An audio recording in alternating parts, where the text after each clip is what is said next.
Dipersembahkan oleh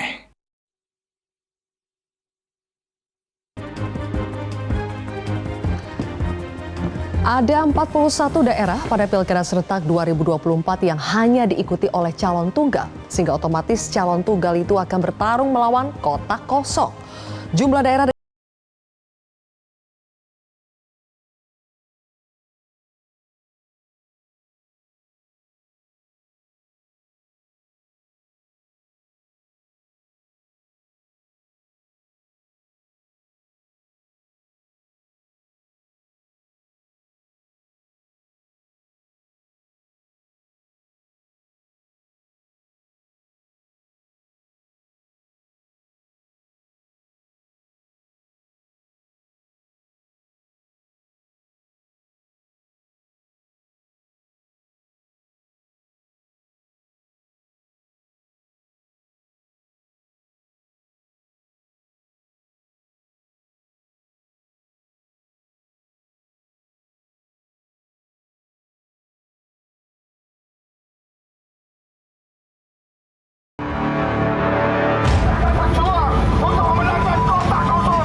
dari sisi ambang batas memang sangat memungkinkan banyaknya alternatif calon yang bisa berkontestasi dalam pilkada tahun ini. Tetapi tentunya karena partai politik selalu berorientasi pada kemenangan, maka partai politik terkadang menghindari kekalahan. Ini yang saya kira perlu untuk diatur, karena tidak ada aturan, maka partai-partai ini hanya ada kecenderungan berkongsi dengan satu kekuatan, berkongsi dengan figur kunci yang kemungkinan dinilai akan memenangkan pertarungan. Tapi kan ini tidak sehat secara demokrasi. Ya memang kenyataannya di lapangan seperti itu. Itu juga kotak kosong pun juga ada proses demokrasinya. Saya kira dari 500-an pilkada yang kotak kosong 40-an saya kira ya itu kenyataan demokrasi di bawah seperti itu. Kita meminta kalau nanti misalnya kotak kosong menang harus dipersiapkan paling lambat 1 tahun udah harus ada pilkada lagi di daerah.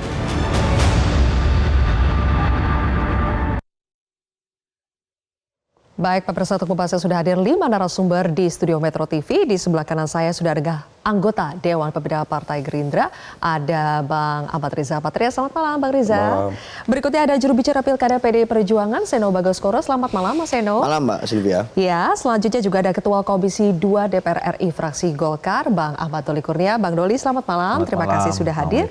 Dan di sebelah kiri saya sudah ada dosen pemilu Universitas Indonesia, Mbak Titi Anggraini. Selamat malam, Mbak Titi. Malam, Mbak. Dan di dekat saya ada pakar komunikasi politik, Mas Hendri Satrio. Mas Hensat, selamat malam. Selamat malam. Terima kasih semuanya sudah hadir di kontroversi malam hari ini. Saya ingin langsung ke Mbak Titi dulu. Mbak Titi, kalau makin banyak kotak kosong pada Pilkada serentak 2024, itu salah siapa sih? Ya, sebenarnya di Pilkada serentak 2024 jumlah pilkada calon tunggal versus kotak kosong itu berkurang kalau dikomparasikan dengan daerah-daerah yang pilkada serentak sebelumnya. Jadi Pilkada serentak 2024 itu pengulangan dari daerah yang pilkada 2017, 2018, dan 2020. Antara rentang 2017 sampai 2020, 545 daerah, ada 50 daerah yang calon tunggal. Nah sekarang di 2024 dari 545 daerah 41 itu 7,50 sekian persen. Kalau 2017 sampai 2020 9,18%. Kemungkinan akan berkurang lagi karena ada surat terbaru dari KPU nomor 2038 yang mengatakan kan sempat perpanjangan nih ditolak-tolaki oleh KPU daerah. Itu diminta untuk diproses lagi. Kita berharap dari 41 itu makin turun karena ada 8 daerah yang dalam pantauan itu bisa bertambah calon lebih dari 1 begitu ya. Kalau 41 dikurangi 8 berarti sekitar 33 ya calon tunggalnya. Tapi ini tetap jadi catatan karena kenapa? Mbak Sylvia, ada perubahan pola. 2015 saat calon tunggal pertama kali hadir, justru itu MK ingin menjaga hak untuk memilih dan dipilih. Karena pada waktu itu partai-partai melakukan blocking politik supaya tidak ada calon selain calon yang sudah mendaftar yang kebanyakan petahana dengan harapan pilkadanya ditunda ke pilkada serentak berikutnya. Makanya di 2015 calon tunggalnya itu hanya didukung oleh 3 partai, 2 partai, dan bahkan ada yang hanya didukung oleh 1 partai. Tapi setelah 2017, setelah pilkada berikutnya 2017, polanya berubah. Kalau sebelumnya calon tunggal itu adalah memang betul hegemoni petahana yang tidak mampu dihadapi oleh partai-partai lain, 2017 menjadi pola borong partai. Sehingga kemudian yang ditangkap adalah menghindari kompetisi bersama calon, mengamankan kemenangan, karena lebih mudah mengamankan untuk mendapatkan dukungan secara mayoritas daripada bertaruh terhadap suara pemilih. Berarti bisa dibilang salah partainya? Oh, jelas itu. Salah koalisi partai karena menghindari kompetisi. Tetapi ada memang pola yang juga kita harus objektif ya. Di beberapa daerah partai pragmatis karena melihat ada kepala daerah yang sangat berprestasi, kinerjanya baik, elektabilitasnya tinggi, dan pembangunannya bisa dirasakan. Jadi partai itu berhitung, daripada kami mengusung calon lawan juga pasti kalah, apalagi habis babak belur selesai pilpres dan pileg begitu ya. Ya sudah ikut koalisi besar saja nih, perahu besar, mengusung calon yang tadi popularitasnya tinggi, pembangunannya terasa. Tetapi memang itu menjadi catatan tersendiri. Ada motif pragmatis juga ya? Betul. Tapi tidak dipungkiri nih, Bang Doli, bahwa di Pilkada Serentak 2024 ada motif pragmatis memang karena memang sudah ada paslon yang begitu kuat, kita usung saja sudah pasti menang, tapi ada juga motif untuk menjegal lahirnya lawan lain di Pilkada Serentak. Jadi itu salah partai ketika partai tidak mampu bersaing atau tidak menginginkan persaingan dengan ada lawan lain di kompetisi Pilkada ini. Pertama, kita nggak bisa mengeneralisasi ya, kita harus lihat case per case gitu. Tapi yang mau saya sampaikan begini, belum tentu fenomena calon tunggal berhadapan kota kosong ini itu sesuatu yang negatif, belum tentu buruk juga gitu ya. Jadi kita juga jangan memprejudis gitu. Kalau kita lihat data ya, kemarin yang tahun 2020 itu ada sekitar 25 yang kota kosong, dan orang-orang yang menang terhadap kota kosong itu adalah kepala-kepala daerah yang kita bisa lihat berprestasi juga begitu loh. Ya, contohnya kalau di teman-teman PDI ada di Badung, Semarang gitu ya. Kami ada di Goa gitu. Itu mereka cukup capable selama memerintah. Yang hasil dari mereka menang lawan kota kosong. Nah, yang kedua, kota kosong ini kan semuanya proses akhir dari tahapan yang cukup panjang gitu ya. Kalau kita bicara tentang kemungkinan di satu daerah itu muncul banyak pasangan calon, fasilitas regulasinya udah cukup. Beda dengan pilpres, pilkada ini ada kesempatan buat calon independen untuk bisa daftar gitu ya.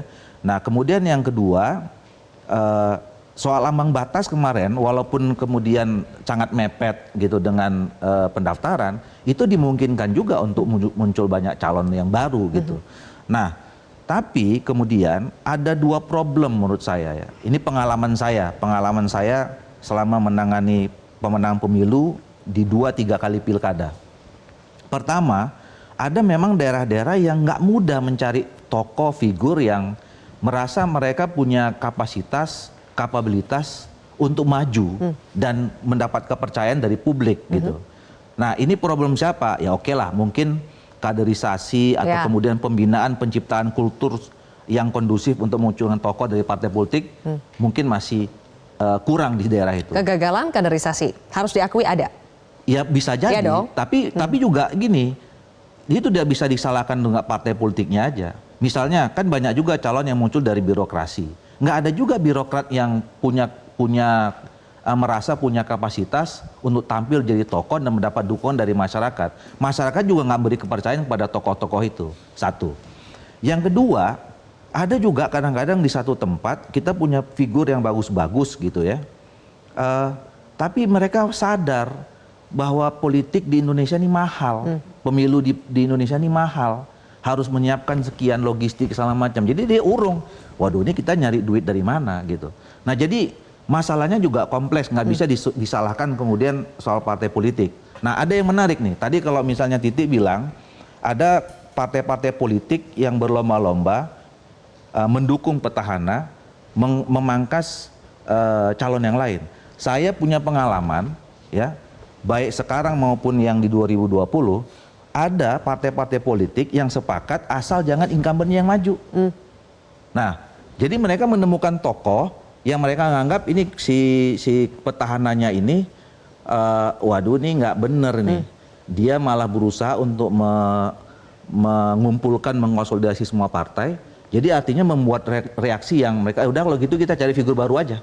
Itu terjadi, gitu. Dan kota kosong juga, gitu. Nah, jadi menurut saya sekali lagi di awal nggak bisa generalisasi. Kita harus case per case lihatnya, dan nggak bisa. Intinya tidak bisa sepenuhnya disalahkan ke partai politik. Ya nggak bisa. Jika terjadi fenomena calon tunggal, Mas Hensat, Anda sepakat bukan sepenuhnya salah partai politik, harus dilihat case by case. Gini, kalau kita lihat pilkada itu sebetulnya kan bisnis harapan tuh. Jadi ada hitungan bisnisnya yang ngejual harapan ke rakyat. Yang paling bisa diterima lah harapannya itu paling bagus tuh biasanya dia yang menang. Nah, jadi memang di dalam pilkada ini akhirnya banyak yang juga berpikiran pragmatis karena bisnis tadi kan. Daripada saya zong, saya nggak usah maju deh, saya tetap di DPR, saya tetap di DPRD. Atau misalnya seperti Bang Doli sampaikan tuh yang terjadi juga.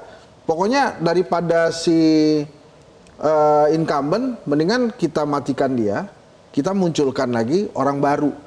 Orang baru misalnya yang lebih bisa diatur dan daripada incumbent. Kita aja yang baru. Kira-kira nah gitu, gitulah kira-kira.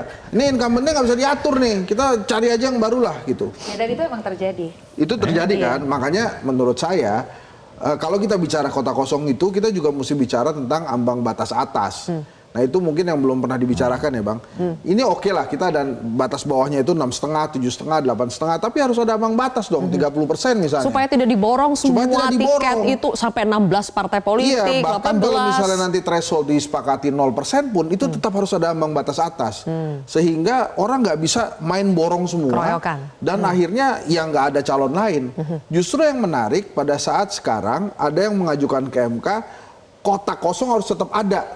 Berapapun calonnya harus ada kota kosong. Ini kan untuk menerjemahkan atau memberikan aspirasi bagi orang yang pokoknya saya nggak mau yang itulah. Saya mau yang baru, saya mau yang lain aja karena jagoan saya nggak ada. Maka harus ada kota kosong. Maka si kota kosong ini kan diterjemahkan sebagai bagian dari demokrasi juga nantinya. Nanti kita dalami lebih jauh soal uji MK itu, Mas Hensat. Tapi berarti Anda sepakat bahwa fenomena kota kosong tidak bisa sepenuhnya disalahkan partai politik? Ya oke. Oke ya, sepakat ya. Kok tumben gampang sekali sepakatnya Mas Hensat? Ya kan mau ini kan. Tapi pemirsa, kami harus jelaskan dulu ya bahwa Pilkada Serentak 2024 bakal terasa hambar sebetulnya di 41 daerah. Mudah-mudahan bisa berkurang 41 daerah ini karena hanya ada satu pasangan calon yang ikut Pilkada.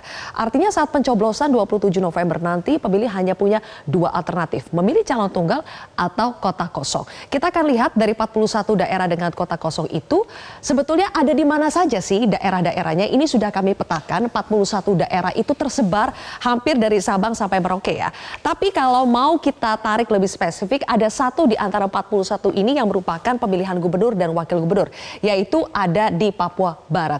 Sisanya ini tersebar di mana di Pulau Jawa juga banyak, ada 5 kota, totalnya ada 35 kabupaten juga yang sejauh ini akan menyelenggarakan pilkada dengan calon tunggal melawan kota kosong.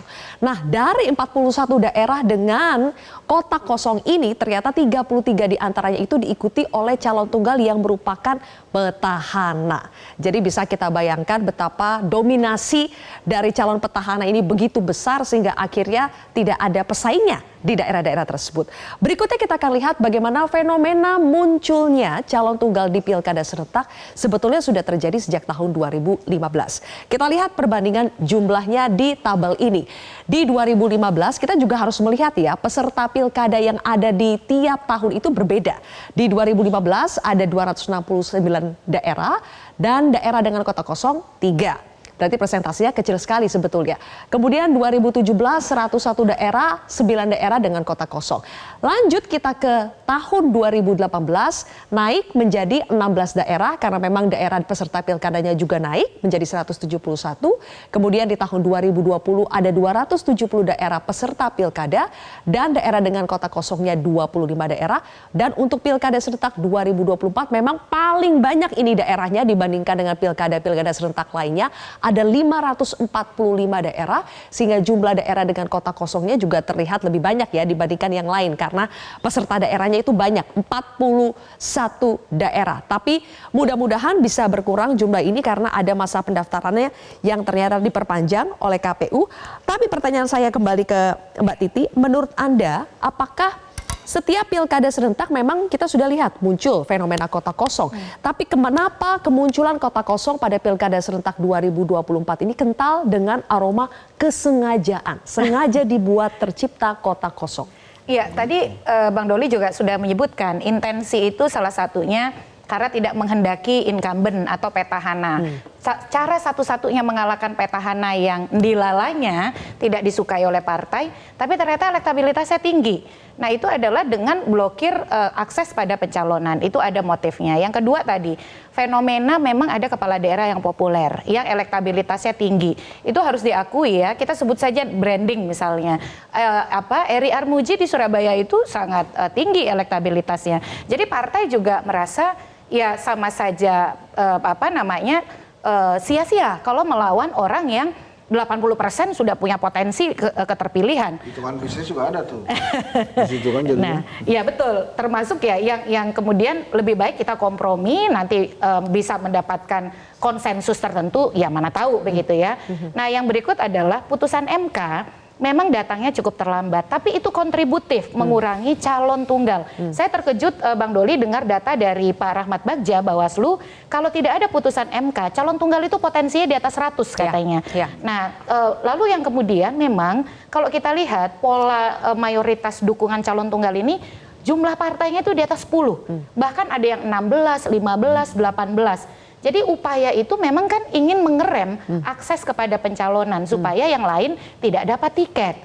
Jadi memang motifnya setengah-setengah. Ada yang untuk memastikan bahwa kompetitor lawan, kalau dalam praktek demokrasi Yunani kuno itu disebut dengan ostracism. Ostracism itu adalah pengucilan, pembuangan calon yang punya potensi menang, jangan sampai dia bisa masuk arena, kita tutup nih arenanya. Dan seperti itu terjadi di Jakarta ya. Saya harus tanya ke Bang Riza dan juga Mas Seno, tapi kita harus jeda terlebih dahulu pemirsa. Kontroversi akan kembali sesaat lagi.